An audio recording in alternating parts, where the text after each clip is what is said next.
Good evening बच्चों, अभी रात का टाइम है और जैसा कि कमिटमेंट हम लोग का हुआ था,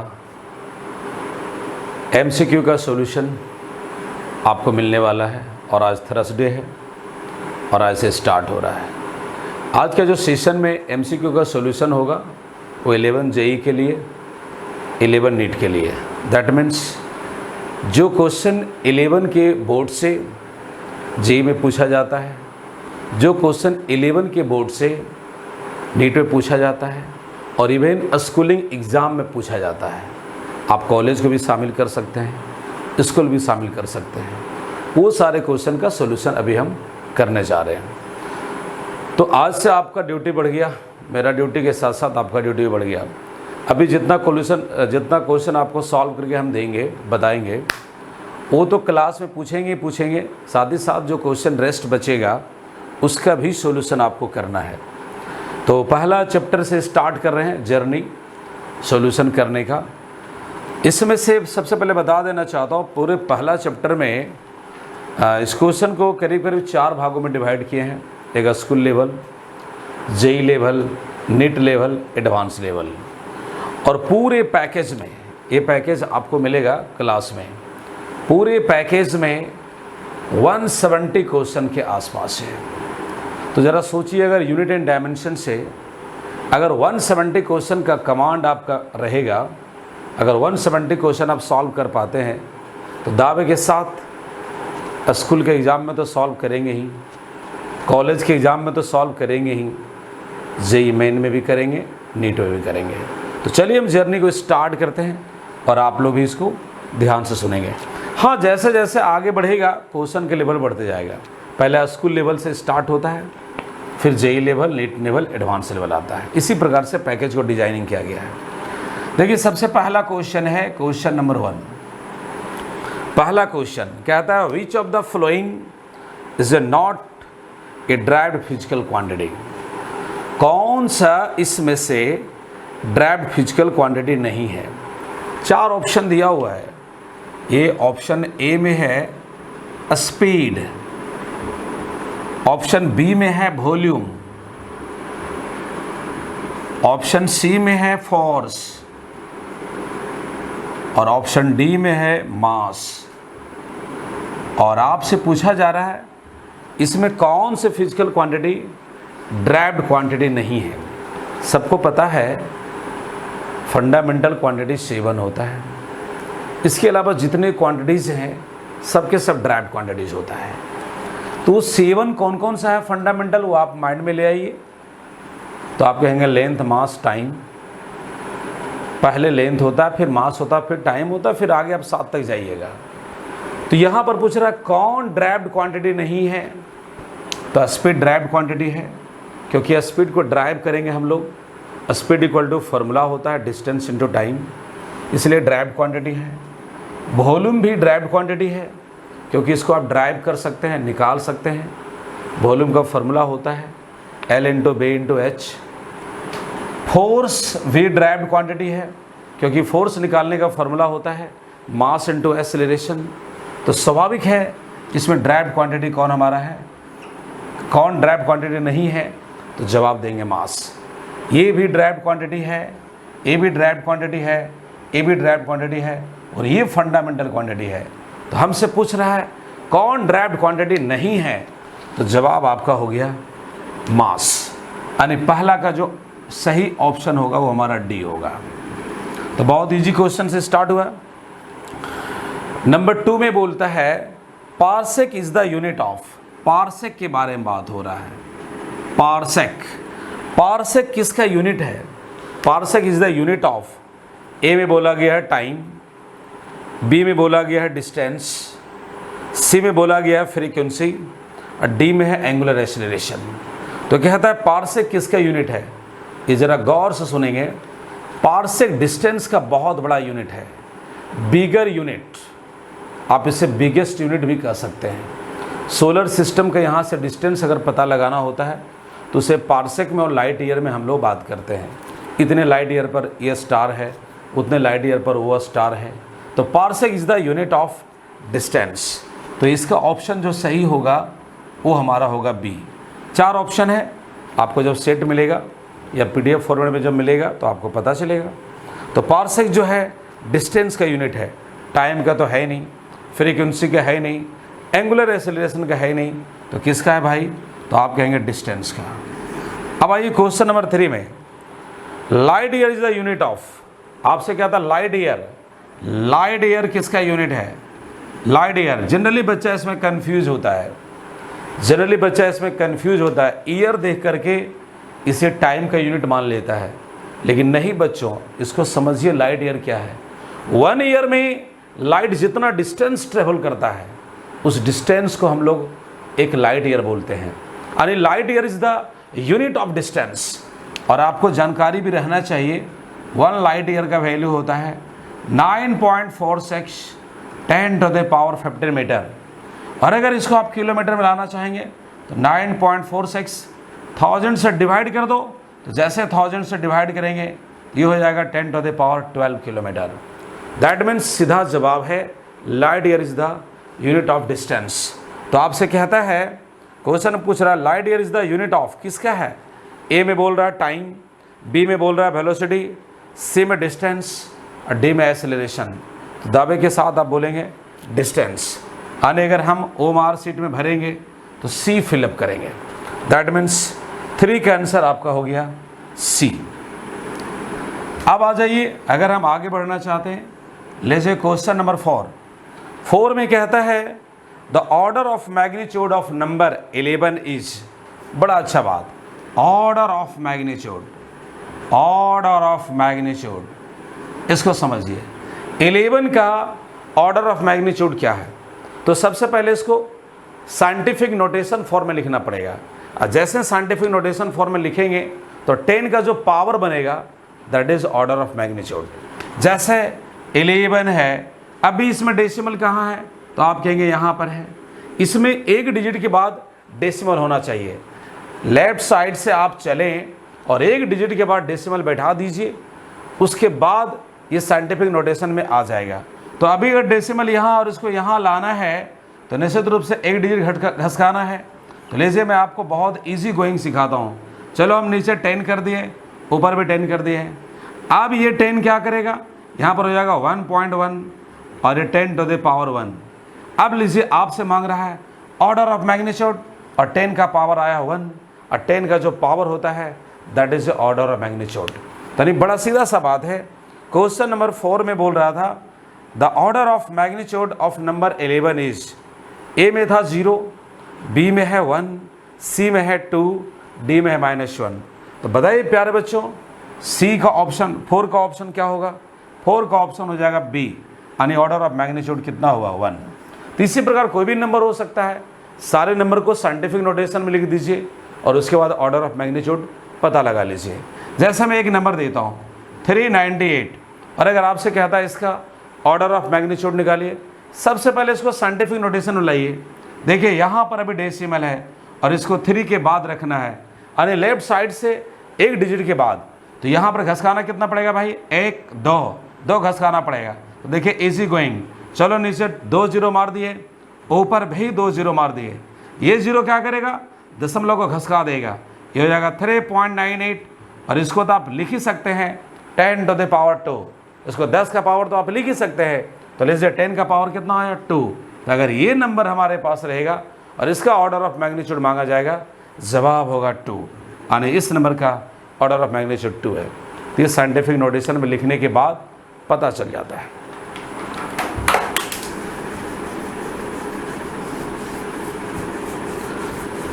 तो चलिए ये क्वेश्चन नंबर 4 तक कंप्लीट हो गया। अब आइए 5 में कहता है 1 AMU। पहले इसका फुल फॉर्म जानिए। 1 AMU का मतलब होता है 1 एटॉमिक मास यूनिट। बहुत ही फेमस टर्म है, बहुत ज़्यादा यूज़ होता है। तो 1 AMU का वैल्यू कितना होता है बच्चों? ये जान लीजिए 1.66 10⁻27 kg। ये है 1 एटॉमिक मास यूनिट, और एक एटॉमिक मास यूनिट का वैल्यू 1.66 × 10⁻27 kg। तो आपसे पूछ रहा है कौन ऑप्शन होगा? इसमें ए में बोल रहा है 1.66 × 10⁻24 kg, बी में बोल रहा है 1.66 into 10 to the power minus 27 kg, तो आगे जाने की ज़रूरत ही नहीं है। ये टर्म आपको माइंड में रहेगा तो डायरेक्ट आप हिट कर सकते हैं 1 AMU का वैल्यू क्या होगा। और कुछ कुछ चीज़ें आपको माइंड में रखना पड़ेगा, तो उसमें से ये भी है। अब आइए क्वेश्चन नंबर 6 में कहता है kg मीटर पर second square is the not unit of, ये किसका यूनिट नहीं है। तो सबसे पहले तो इस बात को समझिए किसका यूनिट है, तो मामला ऑटोमेटिक क्लियर हो जाएगा। किसका यूनिट है पहले जान लीजिए, बहुत ही फेमस टर्म है, इसी को तो न्यूटन बोला जाता है। और जैसे न्यूटन बोलेंगे तो आपके माइंड में तो हिट कर गया होगा, कह रहे ये तो फोर्स का यूनिट है, ये फोर्स का यूनिट है। लेकिन हमारे क्वेश्चन में पूछ रहा है ये किसका यूनिट नहीं है, ये आपसे पूछ रहा है किसका यूनिट नहीं है, तो फोर्स का यूनिट तो है। अब फोर्स का सेकेंड फॉर्म टेंशन होता है। Tension is a kind of force, धागा में टेंशन हो, स्प्रिंग में टेंशन हो, कहीं भी टेंशन हो, tension is a kind of force. Weight, एक टर्म आता है वेट। वेट क्या होता है भाई, वेट होता है mg। अगर आपका मास 50 kg है, जैसे मान लेते हैं आपका मास 50 kg है, तो आपका वेट कितना होगा भाई mg, और m का वैल्यू ले लीजिए 50, g का वैल्यू 9.8। हाँ, इजी कैलकुलेशन के लिए आप 10 ले सकते हैं, पॉइंट हटाइए, कैलकुलेशन कीजिए, 5 × 98, जो भी आया कैलकुलेशन करने बाद इतना न्यूटन, और ये आपका हो गया वेट। तो आप क्या देख रहे हैं, फोर्स का सेकेंड फॉर्म टेंशन, फॉर्म्स का सेकेंड फॉर्म वेट। तो आपसे पूछ रहा है ये यूनिट किसका नहीं है, तो मैं आपसे ऑप्शन बोलता हूँ। पहला में ए में बोला गया है वेट, बी में बोला गया है टेंशन, सी में बोला गया है सेंट्रीफ्यूगल फोर्स। कौन फोर्स हो, सबका यूनिट न्यूटन ही होता है। डी में बोला गया वर्क। प्यारे बच्चों, ये वर्क का यूनिट नहीं हो सकता है, क्योंकि वर्क का यूनिट होता है kg मीटर स्क्वायर पर सेकेंड स्क्वायर, और इसको हम लोग जूल बोलते हैं। तो बड़ा सीधा सा बात है, यानी इस क्वेश्चन का आंसर हो जाएगा डी, यानी ये हमारा जो kg मीटर पर सेकेंड स्क्वायर है ये वर्क का यूनिट नहीं हो सकता है।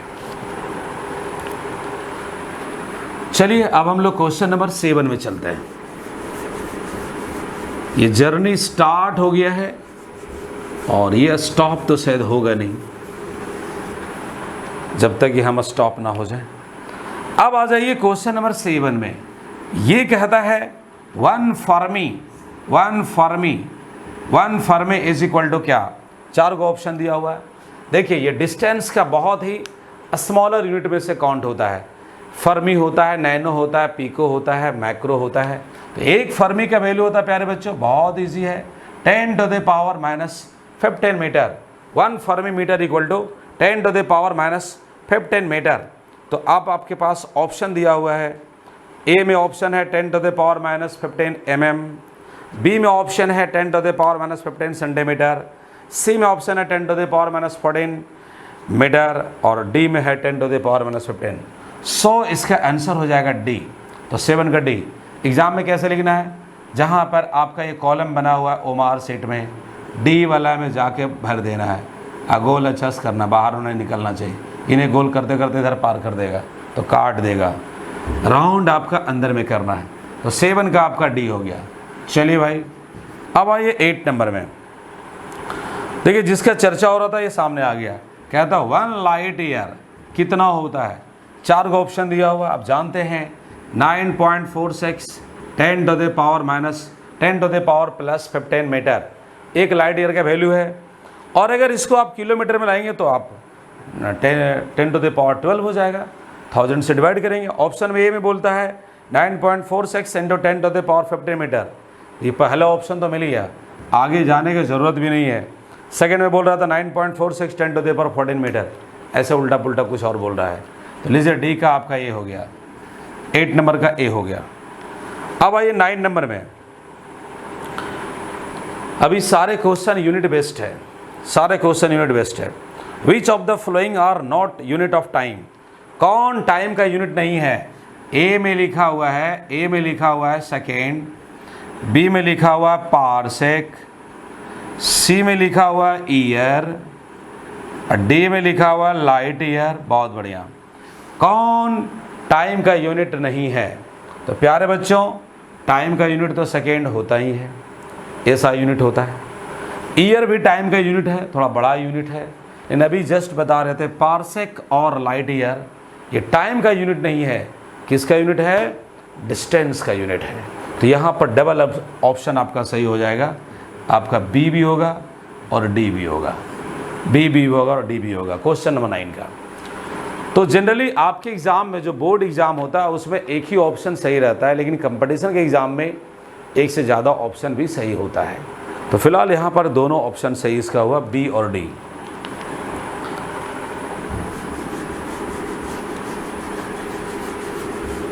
अब आप आ जाइए, इसको तैयार करके आना है क्लास में, तो फिर डंडा रखा हुआ रहेगा। क्वेश्चन नंबर 10 में, हाँ यूट्यूब में हम इसका पीडीएफ भी डाल देंगे, आप इसको देख लीजिएगा।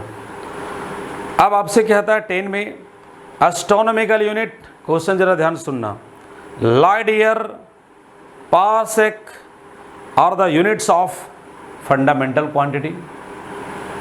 गौर करना भाई, 3 को टर्म बोला है, astronomical unit, light year and parsec are the unit of fundamental quantity. Guess करो, astronomical unit, light year, parsec. अगर एस्ट्रोनॉमिकल नहीं पकड़ पा रहे तो अभी 2 टर्म का चर्चा तो इस सेशन में होते आ रहा है, लाइट ईयर और पारसेक। इनका था astronomical unit, parsec, light year, तीनों सेम क्वांटिटी का यूनिट है। तो बताइए क्वांटिटी कौन सा होगा? और कह रहा है कि फंडामेंटल क्वांटिटी है। तो ऐसे तो हम बता रहे थे कि पारसेक, लाइट ईयर ये सब डिस्टेंस का यूनिट है, लेकिन यहाँ फंडामेंटल लगा दिया है। तो ज़रा देखिएगा, डिस्टेंस का यूनिट मीटर होता है, तो फंडामेंटल में वो क्वांटिटी ढूंढना है जिसका यूनिट मीटर होता है। तो कहेंगे जी हाँ, वो क्वांटिटी हमारा लेंथ हो गया। तो यानी एस्ट्रोनॉमिकल यूनिट और पारसेक और लाइट ईयर लेंथ का यूनिट है। तो कहता है name of this fundamental quantity, A में मास, बी में लेंथ, सी में टाइम, डी में इलेक्ट्रिक करंट। जवाब आपका मिल चुका है लेंथ, यानी 10 नंबर का ऑप्शन कौन सही होगा? 10 नंबर का बी हो जाएगा। 11 नंबर में बड़ा इंटरेस्टिंग बात है, बड़ा अच्छा नाम है, देखिए मैं रीड करता हूँ। कहता Chandrashekhar limit N atomic mass unit. प्यारे बच्चों, चंद्रशेखर तो आप पहली बार सुन रहे हैं, इन एटॉमिक मास यूनिट समझिए आप। कहता Chandrashekhar unit and atomic mass unit is the unit of physical quantity.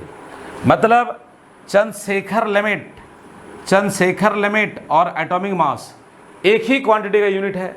तो एटॉमिक मास से तो पता चल गया ये मास का यूनिट है, तो स्वाभाविक जान लीजिए चंद्रशेखर लिमिट भी मास का यूनिट है, थोड़ा बड़ा सा यूनिट है, लेकिन ये भी जान लीजिए चंद्रशेखर लिमिट मास का यूनिट है। तो कहता है Chandrashekhar limit and atomic mass unit is the unit of physical quantity, एक फिजिकल क्वांटिटी का यूनिट है। The name of the fundamental quantity, तो बताइए वो फंडामेंटल क्वांटिटी कौन होगा? जवाब हो गया मास। और प्यारे बच्चों, ये पहला ऑप्शन में ही है। ऑप्शन ए में बोल रहा है मास, फिर बोल रहा है लेंथ, फिर बोल रहा है टाइम, फिर बोल रहा है इलेक्ट्रिक करंट, तो जवाब हो गया मास। तो 11 का आपका ऑप्शन ए। तो चंद्रशेखर लिमिट और एटॉमिक मास यूनिट दोनों मास का यूनिट है। चंद्रशेखर लिमिट सुब्रमण्यम चंद्रशेखर साहब के द्वारा ये यूनिट का डिजाइनिंग किया गया है।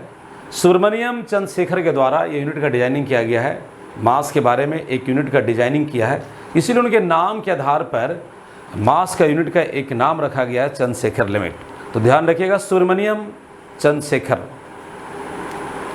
अब आइए, जैसे से आगे बढ़ेंगे कुछ अच्छे क्वेश्चन मिलेगा।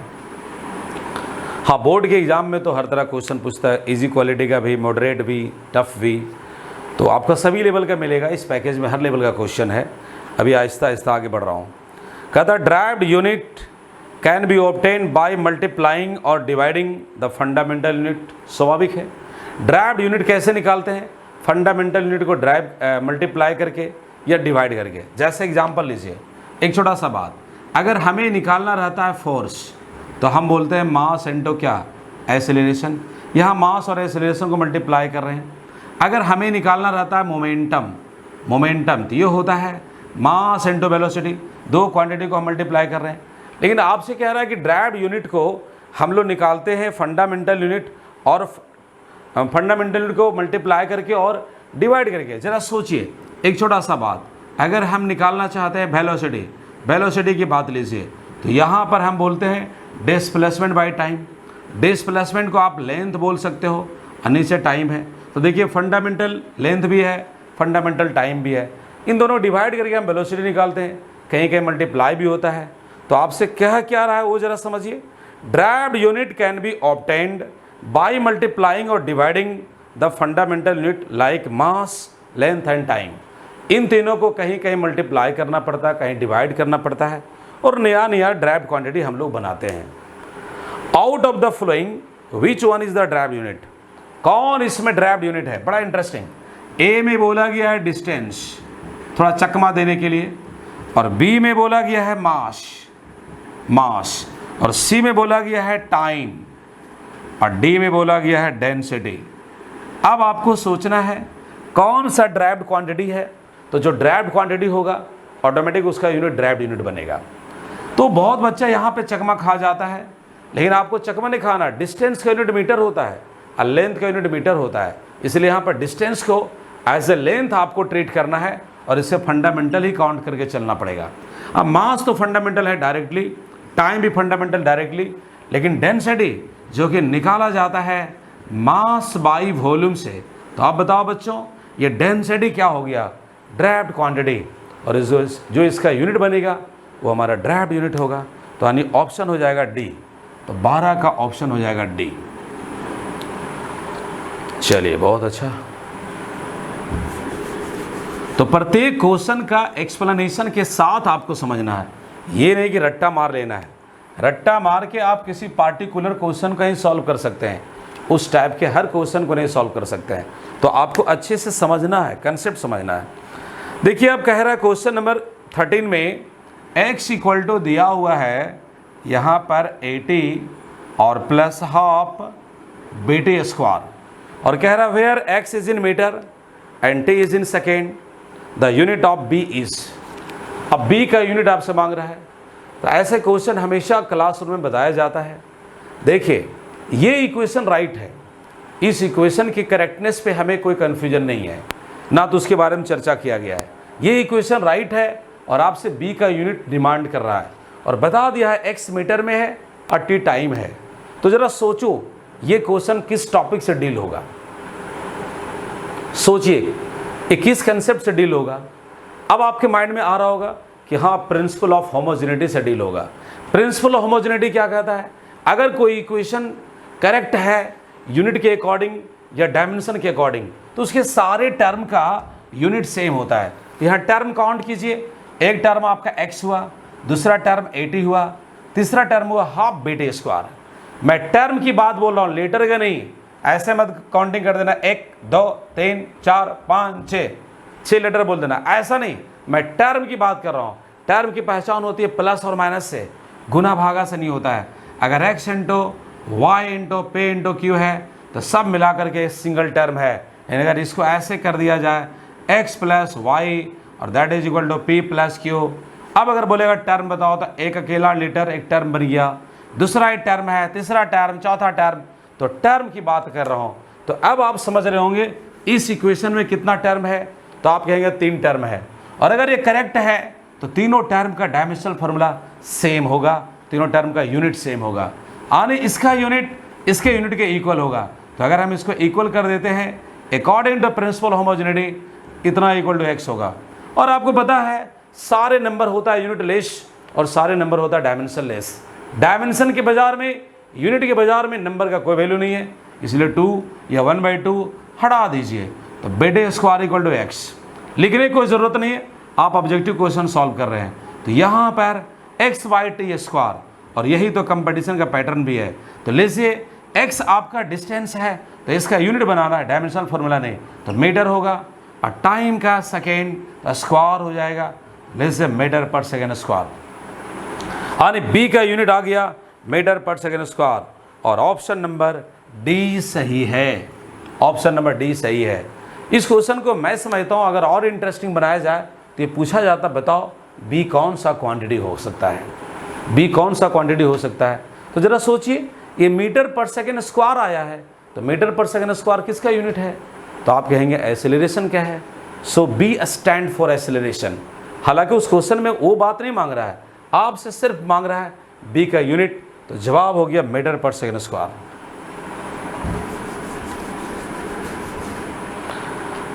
अब आप आइए, तो चलिए क्वेश्चन नंबर 13 हो गया। देखिए यहाँ तक जो क्वेश्चन था based on unit and measurement, ये पूरा यूनिट और मेजरमेंट पर था। अब आगे जो आपका एमसीक्यू आ रहा है बेस्ड ऑन डायमेंशंस, अब डायमेंशन पे आ रहा है। चलिए क्वेश्चन नंबर 14,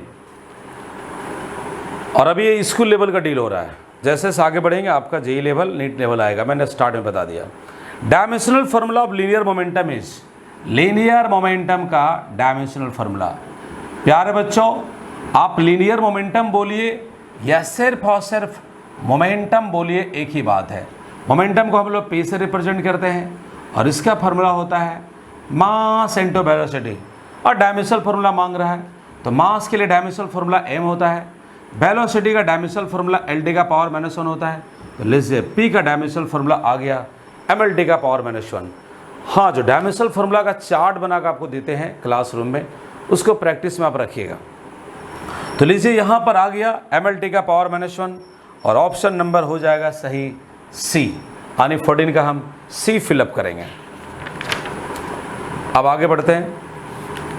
अब आ जाइए question number 15, dimensional formula of angular momentum. Angular momentum का डायमेंशनल फार्मूला मांग रहा है, एंगुलर मोमेंटम, एंगुलर मोमेंटम का डायमेंशनल फार्मूला। प्यारे बच्चों, इसका फार्मूला होता है momentum into distance, momentum into distance. तो यहाँ पे आप डिस्टेंस लगा दीजिए। देखिए मोमेंटम का डायमेंशनल फार्मूला भी जस्ट निकाले हैं, MLT का पावर -1 और डिस्टेंस एज अ लेंथ, और उसका डायमेंशनल फार्मूला L, और अरेंज कर दीजिए ML² T का पावर -1। गौर से देखिए, ये डायमेंशनल फार्मूला और कौन सा क्वांटिटी का हो सकता है? एंगुलर मोमेंटम का तो मिल ही गया। ऑप्शन अगर ढूंढना हो तो ऑप्शन हम लोग पास में आ गया B, यानी 15 का B है। लेकिन जरा सोचो, ये और किस क्वांटिटी के इक्विवेलेंट है, किस क्वांटिटी के इक्वल है, यानी ये डायमेंशनल फार्मूला और कौन सा फिजिकल क्वांटिटी का है? आप सोचते रहिएगा, आगे वो दर्शन देगा। अब हम लोग 16 नंबर में बात कर रहा है प्लैंक्स कांस्टेंट।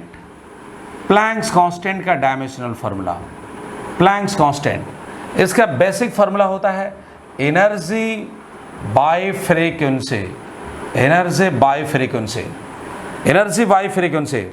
तो एनर्जी का डायमेंशनल फार्मूला ML² T का पावर -2 और फ्रीक्वेंसी रेसिप्रोकल ऑफ टाइम होता है यानी T का पावर -1। तो सॉल्व कर दीजिए ML², ये ऊपर जाएगा तो प्लस होगा, तो जब ये प्लस होगा और ये -2 है तो नेचुरली बचेगा T का पावर -1। और मैं इसी की ओर इशारा कर रहा था। ज़रा देखिए यहाँ पर एंगुलर मोमेंटम और प्लैंक्स कांस्टेंट का डायमेंशनल फार्मूला सेम आ गया। तो कई बार पेयर ऑफ क्वांटिटी चुनना रहता है, तो यानी हम आप कह सकते हैं कि प्लैंक्स कांस्टेंट और एंगुलर मोमेंटम का डायमेंशनल फार्मूला सेम होता है। हालांकि फिलहाल ये आपसे नहीं बोला जा रहा है, आपसे बोला जा रहा है कौन ऑप्शन होगा। तो क्वेश्चन नंबर 16 का ऑप्शन अगर ढूंढते हैं तो हमारे पास आ गया ऑप्शन नंबर ए हो जाएगा। यानी 16 का ऑप्शन हम ए फिलअप करेंगे, ए को रंग देंगे।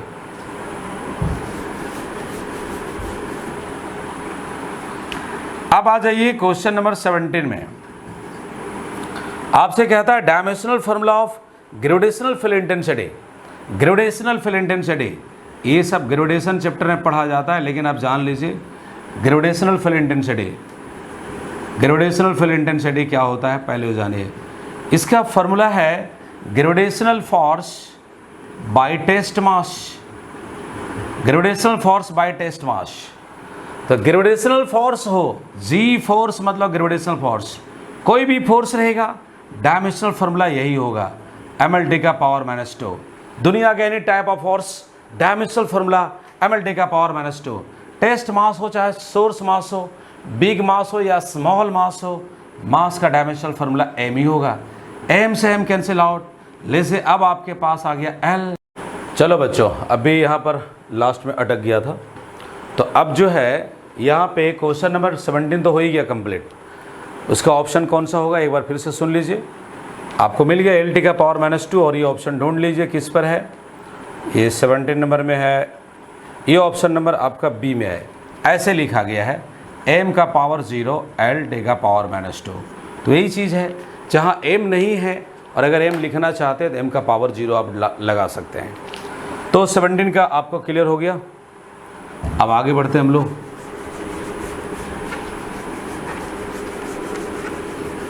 सुबह से लेकर शाम तक ऑफलाइन पढ़ाना और फिर आपके साथ एक्स्ट्रा वर्क करने में ज़्यादा मज़ा आता है, लेकिन हाँ क्लास में जाओगे तो मज़ा चखाएंगे हम, ये तो आप देख लीजिएगा। अब आइए क्वेश्चन नंबर 18, बड़ा सुंदर क्वेश्चन है। The velocity of a body falling under gravity. एक बडी जो है ग्रेविटी के अंडर फॉल कर रहा है, उसकी वेलोसिटी गिवन है, वो ऐसा है v = g का पावर a और h का पावर b। h का पावर b, थोड़ा चश्मा लगाना पड़ेगा लगता है, कहीं ना कहीं पावर का थोड़ा चेंज हो जाता है। चलो ठीक है, यहाँ पे तो आपसे क्या क्या रहा है ज़रा समझिए। क्या the velocity of a body falling under gravity is given by v = g का पावर a, h का power b, where g is the acceleration due to gravity. ये तो आप जानते भी हैं।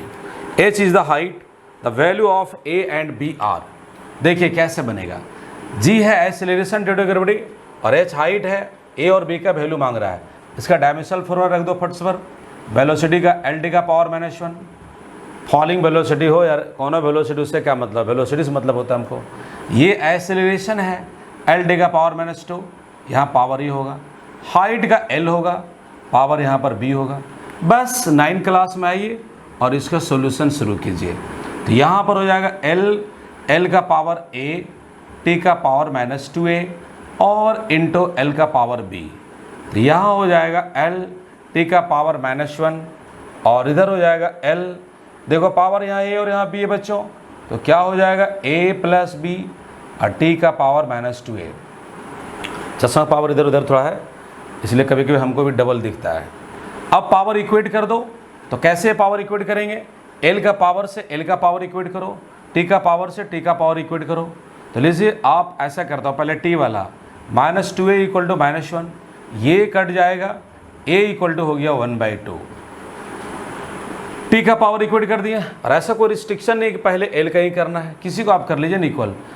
यहाँ पर हो जाएगा A + B और यहाँ L का पावर कितना है 1, तो A का वैल्यू आप कितना निकाले 1/2 और यहाँ पे B = 1, तो जैसे 1 - 1/2 और यहाँ पर भी आपको मिला 1/2। दैट मीन्स हमारा A, B का जो वैल्यू आया है ये 1/2 और 1/2 आया। तो ये ऑप्शन ढूंढ लीजिए कौन सा है, ऑप्शन C है। मतलब आप कह सकते हैं 18 का C फिलअप करेंगे। सुंदर सुंदर, जैसे से आगे बढ़िएगा आपका क्वेश्चन का लेवल बढ़ते जाएगा और यही बेहतर पढ़ने तरीका भी है। अब लीजिए यहाँ पे, अच्छा हम तो रफ करते चले जा रहे हैं, अगर किसी को मान लेते लिखना रहेगा तो आप पॉज करके लिखिएगा। आप तो जानते हैं स्मार्ट है आज के बच्चा, तो जन्म लेता और मोबाइल लेता हाथ में। अब ये सब बोलने की क्या ज़रूरत है, ये सब बोलने को तुक नहीं बनता है, बस केवल पढ़ाना मुझे है। आज जन्म लेता और मोबाइल में छठियारी में गिफ्ट मिल जाता है। यहाँ देखते रहिए भाई, और हम लोग को मोबाइल कितना और मिला है हमको पता है। अब क्या था, dimensional formula of omega in the relation. एक रिलेशन है y = a और यहाँ पे sin ω t, y = a sin ω t, और कहता है ओमेगा का डायमेंशनल फार्मूला क्या होगा। बड़ा ही सुंदर बात। और लेकिन मैं आपसे इतना पूछना चाहता हूँ, जो बच्चे सुन रहे हैं देख रहे हैं, बताइए ये जो ओमेगा का डायमेंशनल फार्मूला हम निकालेंगे ये कौन सा कंसेप्ट से निकालेंगे, डायमेंशनल इक्वेशन के एप्लीकेशन से या डायमेंशनल इक्वेशन के लिमिटेशन से। जवाब होगा लिमिटेशन से, क्योंकि एंगल हमेशा डायमेंशन लेस होता है। यहाँ पकड़िए एंगल कौन है, साइन ओमेगा टी, एंगल आपका ओमेगा टी है, तो ओमेगा टी डायमेंशन लेस है, तो यहाँ पर आप लिख सकते हैं डायमेंशन लेस। डायमेंशन लेस सारे नंबर होते हैं, सारा नंबर डायमेंशन लेस ही होता है, तो नंबर 1 से स्टार्ट होगा, 1 ले लीजिए। अगर 2 भी लेंगे तो क्या फ़र्क पड़ता है, डायमेंशन में 1 2 का कोई वैल्यू नहीं है, एक ही वैल्यू है। तो यहाँ हो जाएगा 1/t, और लीजिए इसका डायमेंशनल फॉर्मूला लिखना है, t स्टैंड फॉर टाइम, तो यहाँ 1/t अरेंज कर दो, t का पावर हो गया -1, और ये सब MCQ में क्वेश्चन बनता है। तो t का पावर -1 मतलब कौन सा ऑप्शन सही है, ऑप्शन नंबर हो जाएगा आपका बी, क्योंकि ऐसे लिखा हुआ है, यहाँ लिखा हुआ m0 L0 t का पावर -1, तो यही बात तो है, बोथ आर इक्वल। m नहीं और m रखना चाहते m का पावर 0, l नहीं l रखना चाहते l का पावर 0। तो ये 19 तक हुआ। अब आते हम लोग क्वेश्चन नंबर 20 में आते हैं। लीजिए 20 में कहता dimensional formula of pressure gradient, बड़ा सुंदर वर्ड है ग्रेडियंट, ये बहुत सारे क्वांटिटी के साथ आके लगता है। ग्रेडियंट बहुत सारा क्वांटिटी साथ, pressure gradient, temperature gradient, velocity gradient. Gradient means होता है बाय डिस्टेंस, रफ भाषा में अगर आप समझें, ग्रेडियंट मीन्स होता है बाय डिस्टेंस। अगर मान लो वेलोसिटी ग्रेडियंट है तो velocity by distance, pressure gradient है तो pressure by distance, temperature gradient है टेम्परेचर बाय डिस्टेंस। पर यूनिट अगर किसी क्वांटिटी में चेंजिंग हो रहा है दैट इज कॉल्ड ग्रेडियंट। तो यहाँ पे हमारे पास क्या है जी, pressure gradient, pressure gradient, pressure gradient का निकालना है डायमेंशनल फार्मूला, तो ये हो जाएगा प्रेशर बाय डिस्टेंस। तो यहाँ पे प्रेशर बाय डिस्टेंस, लीजिए प्रेशर का डायमेंशनल फार्मूला पता है कि नहीं, ये फोर्स बाय एरिया होता है, ml -1 t का पावर -2 और डिस्टेंस का l, अरेंज कर दीजिए, ml का पावर -2 ऊपर जाने से -1 होगा और -1 था तो -2 हो जाएगा, और यहाँ t का पावर हो गया -2। ये ऑप्शन ढूंढ लीजिए। लेकिन सबसे इंटरेस्टिंग बात है pressure gradient means pressure by distance, ये ऑप्शन आपका हो जाएगा सी, ऑप्शन नंबर सी। तो 20 नंबर क्वेश्चन का ऑप्शन सी। अभी हम लोग डायमेंशन में चल रहे हैं, यहाँ से स्टार्ट हुआ जर्नी और चलते रहेगा। लीजिए अब आ जाइए 21 नंबर में, डायमेंशनल फार्मूला ऑफ स्ट्रेस, बड़ा ही सिंपल टर्म स्ट्रेस। ये जो हम लोग प्रॉपर्टीज ऑफ बल्क मैटर पढ़ेंगे तो हम लोग स्ट्रेस और स्ट्रेन टर्म का डिफिनेशन वगैरह जरूरत पड़ेगा, ये आपका वॉल्यूम नंबर 2 में है। लेकिन आप डायमेंशनल फार्मूला तो कभी निकाल सकते हैं। बेसिक फार्मूला है फोर्स बाय एरिया, सिंपल समझिए, that is equivalent to the pressure, जो प्रेशर के इक्वल है। तो अब आपके पास क्या हो जाएगा भाई, प्रेशर फोर्स का हो जाता है ml का पावर -2, एरिया का l², l से l कट जाएगा, यहाँ हो जाएगा ml -1 t का पावर -2। कहिएगा प्रेशर के बराबर है, जी हाँ है, प्रेशर के बराबर है। कौन ऑप्शन होगा जी 21 नंबर का, option number, option number, option number, option है कि गलत कर दिया है, ऑप्शन नंबर कहाँ है, ए में आपका लिखा हुआ m का पावर -1, l का स्क्वायर t का पावर -2, ये तो होगा नहीं। फिर है m l का पावर -1 t का पावर -1, वो भी नहीं होगा। ml t का पावर -2, वो भी नहीं होगा। ml स्क्वायर t का पावर -2, ये ऑप्शन मिस्टेक लिखा गया है तो सुधार के लिख लीजिएगा। जो ऑप्शन आपको मारना होगा ABCD उसमें वाला लिख देना, ये इसका राइट आंसर है। ये कंप्यूटर मास्टर का मिस्टेक हुआ, यहाँ पर पहला मिस्टेक पकड़ा है, इंसान है, किसी से हो सकता है। अब आगे देखिएगा, अब क्वेश्चन नंबर 22 में मैं जो पेयर फेयर वर्ड की चर्चा करते आ रहा था वही बात यहाँ सामने आ रहा है।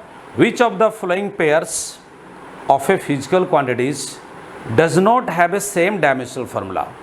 वो पेयर आपको ढूंढना है, 4 गो ऑप्शन है, वो पेयर आपको ढूंढना है जिस पेयर में डायमेंशनल फार्मूला सेम नहीं है।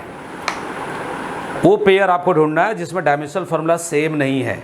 ए में बोल रहा है वर्क एंड टॉर्क, तो वर्क का डायमेंशनल फार्मूला, ए में बोल रहा है वर्क एंड टॉर्क, तो वर्क का डायमेंशनल फार्मूला, टॉर्क का डायमेंशनल फार्मूला सेम होता है। कैसे? वर्क का फार्मूला होता है फोर्स इंटू डिस्प्लेसमेंट, वर्क का फार्मूला होता है, और टॉर्क का फार्मूला होता है फोर्स इंटू परपेंडिकुलर डिस्टेंस। तो एफएस यहाँ पर भी और एफएस यहाँ पर भी, तो जब दोनों जगह सेम टाइप का क्वांटिटी मल्टीप्लाई हो रहा है तो स्वाभाविक यूनिट सेम मिलेगा, और जूल होता है दोनों का। और दूसरा पेयर है angular momentum and Planck's constant.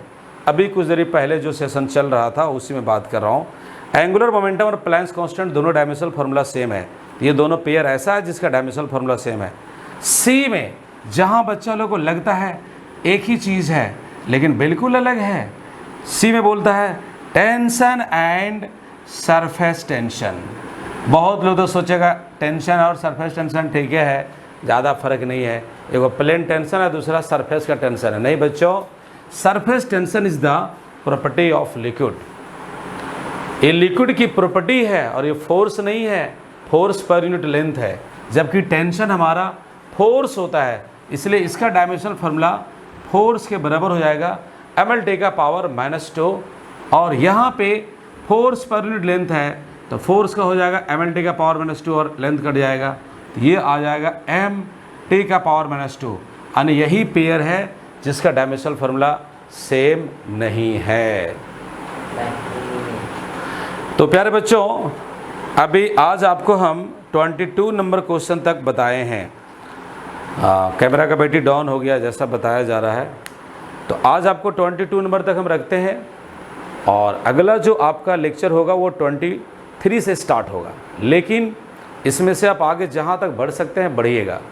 आपको हम ये पैकेज जो है क्लासरूम में डिस्ट्रीब्यूट कर देंगे और इसको आप बना लाइएगा। और हाँ, अगर एक बच्चा भी नहीं बना लाया तो आपको पता है ना क्लास में छड़ी रखा हो रहता है, क्या हालात होगा आप समझ लीजिएगा। अगर हम मेहनत कर रहे हैं तो आपको मेहनत करना है और उम्मीद करते हैं आप लोग आइडियल स्टूडेंट हैं, अच्छे काम करेंगे। तो प्यारे बच्चों, आज का क्लास यहीं पे ऑफ करते हैं और हम अगला सेशन यहीं से स्टार्ट करेंगे। Thank you so much.